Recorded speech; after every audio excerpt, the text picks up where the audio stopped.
NEET zone रे आमे पिला मानक पई गोटे कैंपस भितर सबु सुविधा देबा पई चेष्टा करिछु। कैंपस रो हॉस्टल मध्ये रे रूम गुडी को 2 seater 3 seater and 4 seater room रो फैसिलिटीज मध्ये रहउची। रूम गुडी को spacious and latrine bathroom balcony मध्ये अटैच रहउची।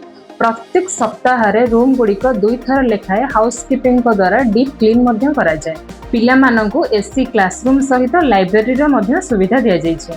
नीट जोन रो कैंटीन एरिया काफी वाइड जेउथरे कि कैंटीन रे एकाथरे 60 रु 70 जन पिला बसी एकाथरे खाई परिबे। पिला मानकु एठारे 4 टाइम खाइबा दिया जाय जोटा कि हेल्दी एंड हाइजेनिक थाए। सप्ताह रे सेमानकु 3 दिन नॉन वेज और 4 दिन सेमानकु वेज मध्ये दिया जाय। पिला मानकर सुरक्षा पाई 24 आवर सीसीटीवी सहित गेट गुडी करे सुरक्षा कर्मी नियोजित थांती। नियोजित वार्डन माने पिला मानकर समस्त दायित्व सुचारू रूपे तुलाई थांती। पिला मानकु स्ट्रेस मुक्त रखिबा पाई सेमानकु सप्ताह को थरे हॉस्टल बाहर को बुलाइबा को निया जाय। कान एनवायरनमेंट पिला मानकु पाठ पढ़ारे फोकस करिवारे सहायक हुए।